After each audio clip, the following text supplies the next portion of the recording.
I'm Karen, in my 40s. I lived with my husband Nick and our daughter Sophia, but my father-in-law, now in his 90s, asked us to move in. Nick has a brother, but he's a traveling worker. His situation is uncertain as to when he'll be able to return home, so the talk turned to us. My in-laws' house is 3 stations away, and we've been helping them with hospital visits, but due to their age, they asked us to move in for emergencies. When my father-in-law consulted us, Nick looked a bit troubled. His mother favored his older brother a lot and used to slander Nick, saying, "Your brother is so smart, why are you such a failure? Your brother will inherit this house, you should find a job and leave." I'm not sure if my father-in-law knew about this, but he said, "Your mom is looking forward to living with you guys too." When Nick consulted with his brother, he seemed relieved and left everything to us, saying, "It would help if you guys could move in." To be honest, I don't like my brother-in-law. He has a son the same age as my daughter Sophia, but he always compares them and looks down on my daughter. During high school entrance exams, despite not much difference, he looked down my daughter for aiming at a high school with a slightly lower score while boasting about his son aiming at a higher one. This happened over the New Year's holiday, just a few months before the exam. In the end, his son didn't get into the school he wanted, but when he decided to go to a private school, he looked down on us saying, "Poor people can only go to public schools, haha." Every time we gathered together for the new year, he boasted, "I'm the eldest son, I'll inherit this house." But now he completely left everything to us. However, since we got my brother-in-law's approval and my father-in-law's eager request, we decided to accept the offer to move in. Originally, we planned to sell the place we were living in once our daughter Sophia starts college and buy a new one for just the 2 of us, my husband Nick and me. But we decided to think of this move as just a year ahead of our schedule. Upon moving in, just as my father-in-law had said, my mother-in-law welcomed our family warmly. She gave the largest room to us, the next largest room to Sophia, and even offered to clean all the areas except for our room herself. When she said, "We'll do our laundry ourselves, but could you please take care of the meals for us?" I was more than happy since I was expecting that I would have to handle everything. Sophia only has 1 more year until college entrance exams. She was a little nervous about the change of environment, but she was relieved to get a decent room. She seemed pleased to be able to use a larger room than before. We decided to pay a few $100s in rent each month and split the cost of utilities and food. The cohabitation started in a much better atmosphere than I had expected. Nick seemed relieved, but after a few months, things started to change slowly. That day was when my mother-in-law was supposed to go to the hospital. Since I didn't know when I would be able to come back, she said, and she asked me to clean and do the laundry. I had just had a day off from my part-time job, so I accepted without thinking. However, when I went to the supermarket for groceries, I happened to see my mother-in-law. She was happily chatting with a friend at a cafe. At that time, I thought it was okay once in a while, but it became not just once in a while after that day. "I have to go to the clinic once a week, and I'll need you to take care of the cleaning and laundry every time." My mother-in-law says this apologetically, but I'm skeptical about whether she's really going to the clinic. She eats 3 meals a day and snacks in between. She is lively every day, sleeps well, and from my point of view, she seems healthy. But I decided to turn a blind eye because I would rather avoid ruining our relationship. I was preparing from the beginning that I would probably end up doing everything, and doing this once a week seemed not a big deal. However, after accepting this, my mother-in-law's request started to escalate. What was once a week became twice a week, then thrice, and on top of that she said, "Could you please not move the trash can in our room? It's in the best spot right here. I just can't get enough energy going in the morning from your breakfast. I really need more healthier breakfast. Ideally, I'd like at least 5 side dishes. I don't want you to wash that handkerchief with other items because it's important," she said, among other complaints about how I do housework. She even suggested, "Why don't you quit your part-time job? It doesn't look good. Then you could take care of all the housework." Making me do all of the housework and complaining about it is so scary. I brush it off by saying, "I'll think about it." I had some savings for buying a condo, so I figured I could just move out if I got fed up with it. So with that attitude, about half a year passed since we started living together, when suddenly my brother-in-law returned. My mother-in-law was delighted at the news of his sudden job transfer, and as soon as my brother-in-law came back, her attitude changed dramatically. We were kicked out of the room we were using on the day my brother-in-law came back. She said that because my brother-in-law was going to use the biggest room, we should all use my daughter's room. Thinking about my daughter, my husband rebelled, but they didn't take it seriously. We had to use 1 room for 3 people, but my brother-in-law's influence didn't end there. I was told to adjust the meals to my brother-in-law's taste, to hang his suits in a certain way. Furthermore, my mother-in-law's nagging got even worse. "Brother said he wants to eat food with a stronger flavor. I've always felt the same way, but your cooking is a lighter taste," she claimed. "You know, what brother hates most is being woken up by the vacuum cleaner, so please don't use the vacuum until brother has woken up." Every time it's always, "Brother likes this, brother doesn't like that," and it's like they're implying that everything my brother-in-law says is correct, joining in saying, "Yes, that's right." My daughter-in-law and son won't be coming back. My son will be a university student starting next year. He says he's going to stay at that place until he graduates from high school." When my brother-in-law was saying this, my mother-in-law was nodding in agreement, saying, "That's right. Considering he has important exams coming up, it would be pitiful to change his environment." My daughter is in the same situation, isn't she? Despite that, we changed her environment twice, from living alone to a 3-person room, didn't we? Holding back my desire to complain, I quietly carried on with the housework, because I knew that if I complained, it would come back many times over. The last thing I need is for my brother-in-law, who has always looked down on my daughter, to shift his target from me to her. I kept holding back, but I felt like I was quickly reaching my limit. It was the time when I thought I couldn't handle it anymore. My brother-in-law, who had been drinking, started to fight with my husband.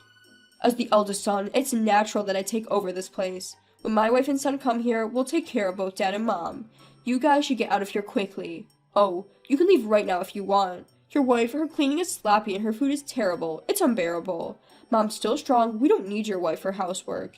It's tiring to deal with your on-edge daughter too. I'd be so satisfied if you guys could leave now. Actually, we don't need you anymore. I'm the eldest son. Now that I'm back, you guys should leave ASAP."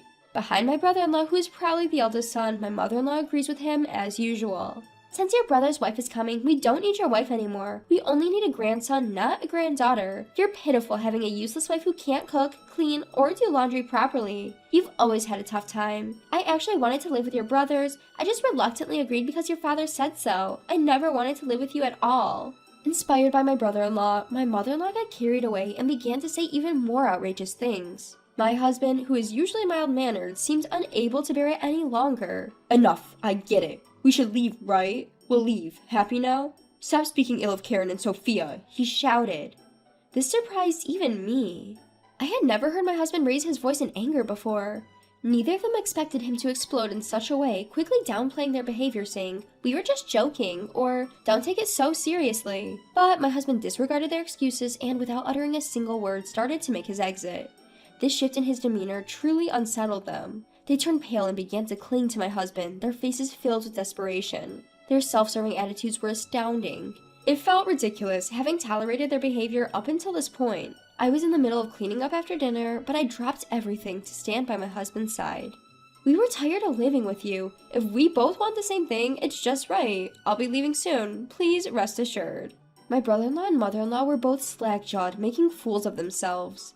Even I, who had always been so loyal, was now standing up against them. They probably couldn't imagine this as people who always think about themselves. Even now, I cannot forget about their expressions.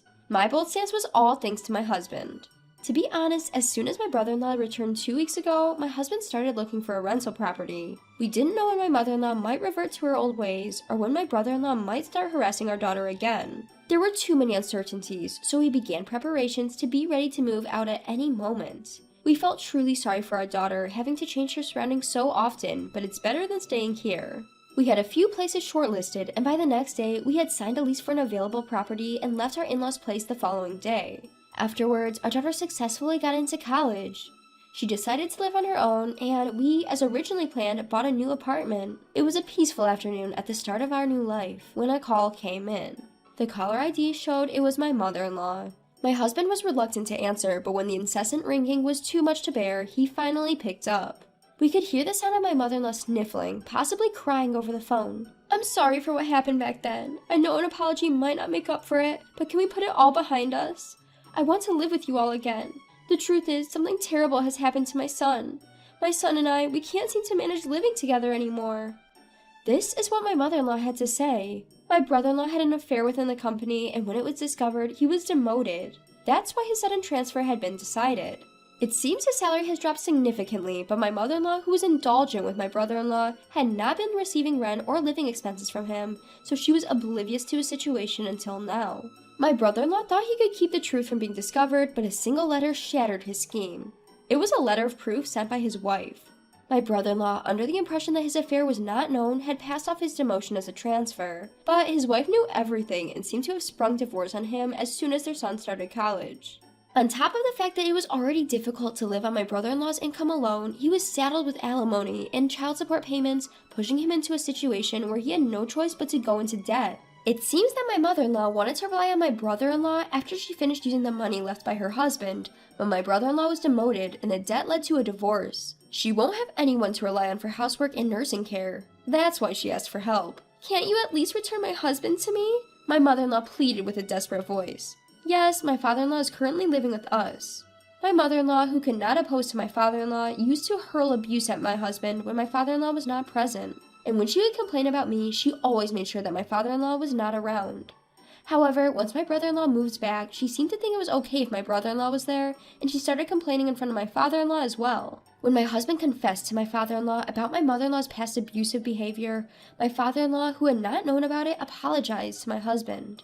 I'm sorry I didn't realize it sooner. And then I went ahead and suggested we all live together. Just do whatever you guys want. Those were my father-in-law's words, but my husband seemed to be worried about leaving him with my mother-in-law and brother-in-law. That's when I suggested that my father-in-law should move in with us. And so we ended up living together in the new house. Although my father-in-law was quite taken aback by my mother-in-law's behavior, he left her a decent amount of money, probably because of their long history together. Well, if he continued that life, he would have had it for a year. Dad says he wants to live with us. We no longer intend to live with you, Mom, so don't start asking us for favors now. My husband quietly stated that and then hung up the phone. I would have liked him to say more, but given the significant damage already done, I decided it was good enough.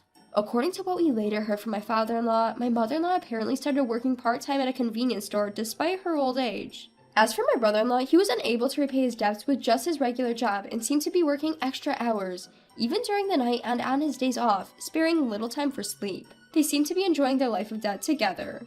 On the other hand, thanks to my father-in-law contributing half of the cost to our apartment, we have plenty of breathing room in our lifestyle. We are planning a trip with him to our daughter's place during the upcoming long weekend. We're looking forward to staying in a luxury hotel and seeing our daughter again after a long time.